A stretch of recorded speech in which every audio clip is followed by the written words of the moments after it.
North Idaho College proudly presents NIC Today, an informational news magazine that highlights the people, programs, and campus life at North Idaho College and the surrounding community.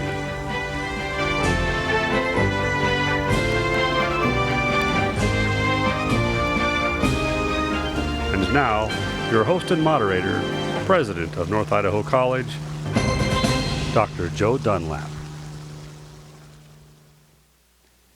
Hi again, everyone, and welcome to NIC Today, the program where we bring you an inside look at the people and programs that make up North Idaho College and our surrounding community. Unfortunately, I am unable to join you today as I am away on college business, but joining Mark Browning, Vice President for Community and Governmental Relations and Marketing, is the Honorable Mayor of the City of Coeur d'Alene, Mr. Steve Widmyer. Steve, welcome to the show. Also joining us today is the Honorable Mayor of the City of Post Falls, Mr. Ron Jacobson. Ron, welcome and thanks for being here today. Thank you, Joe. And we are pleased to have joining us today our Chairman of the Board of Trustees of North Idaho College, Mr. Ken Howard. Ken, welcome to the show. Thank you. And Mark, take it away. All right. Thank you very much, President, and appreciate the opportunity to be here and host today. I think we've got a very interesting panel assembled for you today. We want to talk a little bit and just get to know these gentlemen a little better. They are now newly elected into their positions. Also sitting in with us today is the Vice President for Student Services here at North Idaho College, Graydon Stanley. So Graydon, thanks for being with us. Thanks, Mark. We had to bring up the average height of the panel, so we got a couple of us to try to keep up with Mayor Jacobson here. So, Mayor Widmyer, gosh, Joe's never going to let me do this again. I want to start with you. I believe, and correct me if I'm wrong, that you are the first NIC graduate to be mayor of the city of Coeur d'Alene. Well, thanks, Mark, and thanks for having me here today. It's great to be back at North Idaho College. I've had the great historian Robert Singletary do the research. Robert is a former instructor here at North Idaho College, and he did the research and informed me that he felt that I was the first North Idaho College grad to become mayor of Coeur d'Alene as well. And he hasn't completed all of his research. He also thinks that Mayor Jacobson may also be the first North Idaho College grad to be mayor of Post Falls. So we have two NIC grads here representing their cities. So it's really a kind of a special thing for North Idaho College. You know, it just goes to show the depths and to what degree this institution and the people in the community become integrated. Give me a little background. We heard a lot during the campaign about your connections to the community and your ties, but now that you've been in the job for a few weeks, months, you know, there really is no room to just say, well, I'm going to sit back for 6 months and just kind of take stock of everything. You really have to hit the ground running. What's been the toughest part of that in these early days and weeks? You know, I wouldn't really say that there's been anything that's really tough. First of all, as any new job that you get into, you have to learn the organization, you learn the staff, and I've learned that we have a great staff at the City of Coeur d'Alene, some people that really take great pride in what they do. So that's been a good thing. The big challenge that has faced us, of course, in North Idaho is job creation. And I've met with several folks and met with Mayor Jacobson, and it's something that we're really going to hit the ground running on. So I guess that's probably the biggest challenge that has been put forth to us in city government, is that we need to do whatever it takes to create good paying jobs in our community. Mayor Jacobson, there was a story in the North Idaho Business Journal a few weeks back. Mike Patrick penned a pretty extensive piece highlighting some of the things that was going on in southern Idaho with Twin Falls and the Magic Valley. I believe it was the secret sauce, or the secret sauce to the recipe. As you look at things now, and you've been a long-time member of this community, and with your professional role in banking, how do you see the community starting to come together, or do they need to come together a little more in order to make that work here in North Idaho? I think not only do the communities need to come together more, and as Mayor Widmyer said, we've met a couple times already. We're meeting again tomorrow. We've brought in the mayor of Hayden and the mayor of Rathdrum as well. But we also need to work with our local legislators, and if you read that article on the secret sauce, the people down south were talking about the tremendous support they had from their elected officials, and I think we need to really focus on making sure that we have that support as well. Are there Are there other barriers in place? And maybe it's unfair to characterize the legislative delegation as a barrier, because there's an awful lot of good work and hard work that goes in by all those folks who represent here in Kootenai County. But are there other barriers that keep us from having some of those similar successes? I don't know if there really are. There are always things we can improve upon, but I believe if you look at the number of jobs that have been created up in our area, I've made the comment to Mr. Widmyer, it doesn't matter if a new company locates or expands in Coeur d'Alene, Post Falls will benefit. Right. If a new company comes to Post Falls, Coeur d'Alene, Hayden, Rathdrum will benefit. So I don't know if there's any real barriers per se. I think from a state level, one of the things that we run into when you look at trying to attract business from another state is there are no arrows in our quiver as far as the freebies that some of the other states have been able to garner. Tax incentive, and I know there's some legislation that may come forward at this session that would help us, but I think we can always do a better job, and I think working collaboratively with the other cities will help us do that. Mayor, partnerships are really important for all of us, and at NIC we really view our relationship with both cities and also with the city of Rathdrum and all the cities in the 5 counties that we work with as really partnerships. What types of things is the city looking for in terms of a partnership from your perspective when it comes to the college? Really what we need to do is to identify the jobs that we are trying to recruit. And once we identify what those jobs are, then we need to also make sure that we have an educated workforce. So it's going to be a close partnership with North Idaho College to be able to train these workers. That's going to result in creating more jobs. So it's a partnership with North Idaho College in the education aspect to make sure that we train our workers to meet all of the qualifications of any jobs that we need to create. Ken, there's always some challenges, and Graydon the same. There's challenges from the college perspective in trying to be all things to all industries. What's the perspective of the trustees, and then I'm going to go to you, Graydon, from the administration. What's the perspective in where our priorities go and how we can help with job creation? You know, I think everybody would agree that education is at the core of inviting and drawing in new jobs to the area. And NIC has always stood in a position, I think, of trying to be a cooperative and a partner in terms of making sure that we're nimble, we're able to respond to the inquiries that come into the area. And I think we're probably going to see more of that in the future. I mean, there are more and more things that industry needs that only they know about.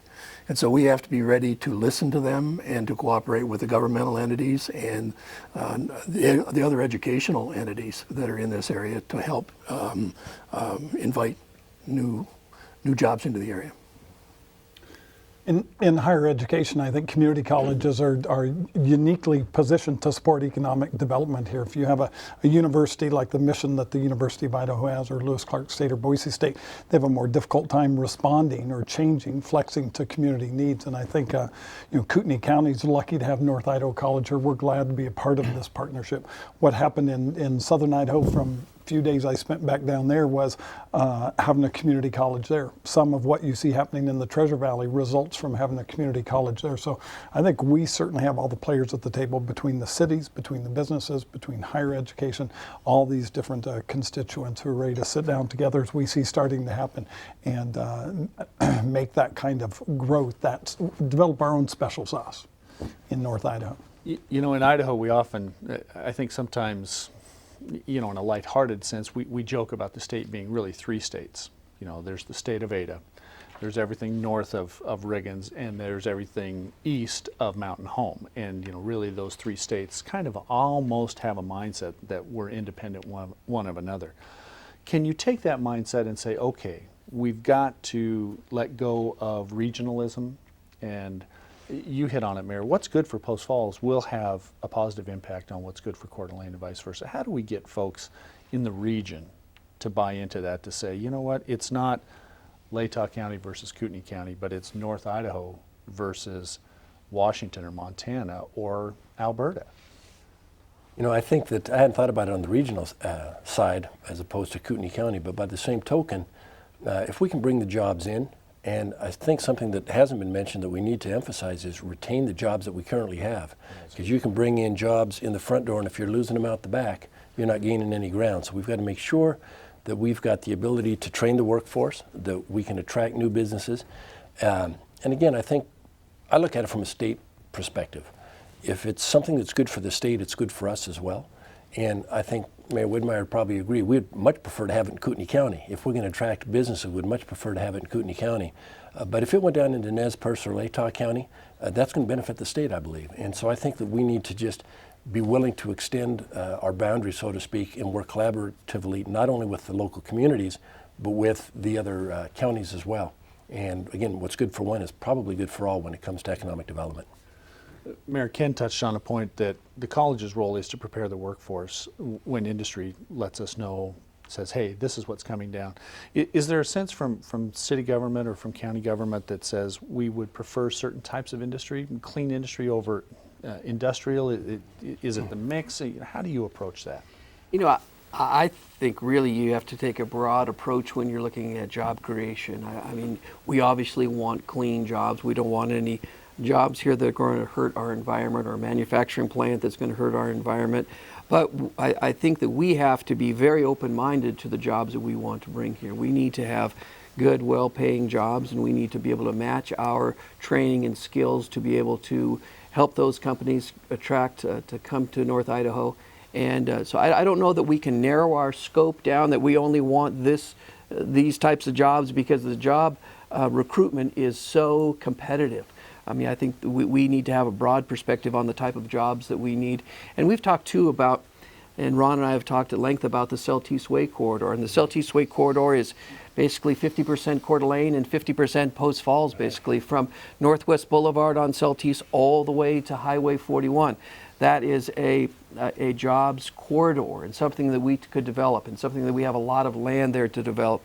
Ron Nielsen from Ground Force Manufacturing has been very successful in creating what he's doing there. And so I think that we need to take that example and to expand that to some other areas there, you know, along that Southeast Way corridor, and in other places in Kootenai County as well. You know, the reach of the county and the college being in multiple locations in the county is an issue I want to get to, because we have some legislation that I think will be hopefully interesting for folks at home to hear the discussion. We'll talk about some of the legislative update with Chair Howard in just a minute, but also one of the other issues that is certainly on the minds of many around here, and certainly some of our students, is the approach that we take to mental health issues. I want to take a look at a piece that one of the students from Philippe Val's graphic design students have put together, looking at mental health issues here in North Idaho. The student's name without my client. Amanda Cook was a 25-year-old Spokane woman. She grew up on the west side but moved to Spokane as a teenager. Had been arrested a number of times in recent years and was scheduled for a mental health evaluation when she took her own life in December. Amanda was booked into the Spokane County Jail in early October. During Amanda Cook's time in jail, she wrote several letters to her sister in Portland, as well as some local family members. Amanda's sister, Melissa Parker in Portland, said that her sister's letters became more despairing, more despondent during her weeks in jail. Can had not been able to communicate with the Pend Oreille County Jail to get her continued on that medication. She had still not received that evaluation on December 3rd when she took her own life in the jail. Amanda Cook's story provides a tragic glimpse into some of the current issues with the local mental health system.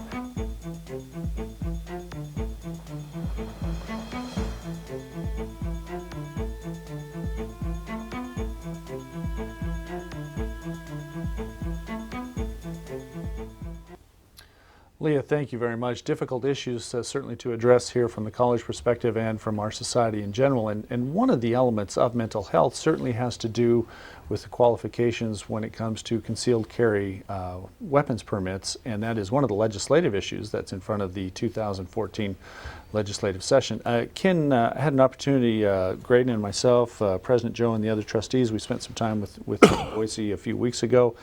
There are a number of bills that are making their way through the legislature, and I know Senate Bill 1254 has been on your mind with the Weapons on Campus bill. It has. Yeah, indeed, it's on the mind, I think, of every institution of higher learning in the state, because collectively they have all come forward and said guns have no place on campus in higher learning.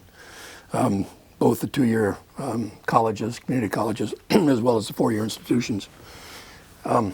And when you look at this particular bill, it really doesn't make a lot of sense in terms of providing for campus safety. What it does is it allows two classes of individuals to carry guns, concealed weapons on campus. And even that permission is sort of strangely apportioned, because they can carry these concealed weapons, these two classes of individuals can carry weapons into a classroom, but they can't carry it into like Boswell Hall or into the gymnasium, any place with a population building capacity of over 1,000 people. The bills themselves, the two classes of individuals, are retired police officers and what they call enhanced concealed carry individuals. If you evaluate the retired police officers, there may be some merit to some of that, because retired police officers are defined as having served for at least 15 years. When they get their concealed weapons permit, they have to pass the regulations that would exist in their home entities in order to get this, and it's renewed, I think it's every 1 year. The enhanced concealed carry, quite frankly, it basically is an individual has to shoot, I think, something like 95 rounds of ammunition, and then they don't have to pass any of the rigorous kinds of background information that a retired police officer does. So it presents a real difficulty in terms of why would we make it more difficult, quite frankly, for retired police officers than we do just an ordinary citizen? Why don't they both have to pass a rigorous training in order to be able to control conflict situations? So there's a lot of things in the bill that are quite confusing. There's no regulation permitted, so the way I read the bill, you couldn't ask for people to check in with the security office and let them know you're carrying a concealed weapon on campus. When we talk to law enforcement people and they say if there's a situation and they come on site, the people who have guns in their hands may well get shot. So they have to distinguish between who has the right to be there and who doesn't, and who's the problem. There are a number of just inconsistencies within the bill that would make it very, very difficult for us as an institution to try and make it work. It really doesn't make a lot of sense in terms of campus safety. I want to come to both the mayors in a moment, but Graydon, Ken mentioned something about security, and that falls under your area. You work primarily with the students. Where are the students at on this? You know, we've had a lot of conversations with students here on campus, and they've consistently come back and said to us that they're not in favor of this bill as well. I don't think students would tell you that they feel unsafe on this campus. Given our existing policy about not allowing weapons, you now know that unless it's an officer in uniform, if you see a weapon on campus, it's not supposed to be there. That's pretty predictable, and you know how to respond then. I think they're concerned that A, there's no reason to change it, and B, if you do change it, how do we know, as Chairman Howard said, how do we know who the good guys are and the bad guys are? And so I think students, pretty much across the board, from our student leaders, we're hearing that they're in opposition and supportive of current policy, and we've had conversations too about the board's interested, the administration's interested in doing whatever we can to make it a safer campus. If that involved working more closely with Coeur d'Alene City Police, if that involved having an officer on campus like the high school model that we've had, or required upgraded training for our security and they were armed in a different way, we're certainly glad to look at those options. In each one of those cases, it's controlled. You have a sense who is and who's not, and could go further, we believe, to protect the safety of our students and employees. I want to get both your perspectives from the city perspective. One of the arguments that you hear for arming, training and arming people on campus is that the quote-unquote bad guys know there's no weapons down there, so it's a free zone. You'll be able to go down there and wreak whatever havoc you want, that you'll have to wait for a response. From a city police department, how does that factor in from your perspectives? Ron, let's go with you first from the city of Post Falls. We have a campus in Post Falls. Workforce training is there, our graphic design is there, the Post Academy is there. How does that factor into your police department's approach? You know, I haven't had the opportunity to visit with Chief Hogue about that. And I'm perfectly happy and willing to have people own guns, but I would have a hard time allowing guns on campus just for the reasons that have been addressed. How do you know? And I'm not convinced that allowing people to be armed on campus is going to make it a safer place. I just don't see that happening. I think back years ago to a study or a statement that was made that down in Houston, Texas, they had a very high, one of the highest percentage of attendance in high school anywhere in the country. And the reason is they had metal detectors at the door. The students felt safe at the schools. You tend to take that away. If you now allow concealed weapon permits or concealed weapon carries on campus, I don't think you're making it a safer place. And that's just my opinion, but I have not had an opportunity to visit with our police chief on that yet. Mayor, I know your council met and has taken a position on the bill. What position did they take, and what have your conversations with your police force been? The position that we took is very similar to the college's position in that we oppose having guns on campus. What we feel is that we need to support North Idaho College. They're the experts. They know what's best for their campus. The board and the administration has come out against this, and so we want to support them, as well as our local law enforcement has come out and has opposed this bill as well. So what I think that what is in the best interest of the safety of the students is to follow the advice of the people that really know. And those people are our local law enforcement and our board of trustees and our administration at North Idaho College, and we want to be supportive of them. Just so the folks at home know, the college has had extensive conversations, not only with Coeur d'Alene City Police, but with Kootenai County Sheriff. We've talked with Idaho State Police, even with the FBI, and law enforcement across the board has some real concerns about the bill in terms of response. You know, when they come on campus, who's trying to help, who's trying to do harm, and when you're talking about seconds in trying to determine that, anything that delays in that response certainly can be an impediment. One of the big arguments you hear, gentlemen, is that, well, it's my constitutional right to carry a firearm wherever I want to carry it. The right to bear arms in the Second Amendment guarantees me that right. This argument has been couched in terms that it's local control. Who sets the policy? And that is really the conflict. Is this a local control issue, or is it a Second Amendment issue? Ken, your thoughts on that? You're an attorney by trade, one who would be have a perspective on the Constitution, I think probably better than most of us who have not been through law school or the courtrooms. Where do you fall on that? Well, I suspect I harken back to my own experience. I cannot carry a gun into a courtroom. I cannot carry a gun into a courtroom, whether it's a state courtroom or a federal courtroom. The Constitution, the Second Amendment, does not guarantee the right to bear arms wherever you want to.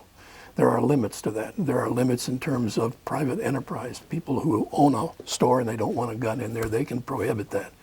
So there are a lot of limitations to that. That doesn't mean that the constitutional right doesn't survive. It does. But also the rights of other people to be secure in their homes and to be secure in be able to limit firearms in their homes and their businesses is there. So we try to balance those rights, I think, in our society to make sure that, first of all, we preserve the constitutional right, the Second Amendment, but secondly, to preserve the rights of others who want to be free from hazards. The Scalia decision actually reinforced that yes, you have the right to own, but it comes with restrictions, much like you see with the First Amendment rights. You have the right to free speech, but there are certain limitations. You cannot go into a theater and yell fire, for example. When you get these emotionally charged issues, how difficult is it for you as a college administrator, as a city, the leads in the cities, to deal with folks who really feel threatened on an emotional level because there seems to be a level of rancor in our society nowadays that, that someone's trying to take my rights away. I think we've all had discussions at certain times. Mayor, I'm going to start with you. How do you approach that from the lead city chief official? Well, I think the big question here is that we want our students and we want North Idaho College in particular to be safe. That safety is first. And so from my perspective, I totally support the right to bear arms. But I also want to make sure that North Idaho College is a safe place. So again, I go back to the experts here. The experts, the Board of Trustees, the administrators of North Idaho College, and our local law enforcement. All of their goals as well is to make sure that North Idaho College is a safe campus.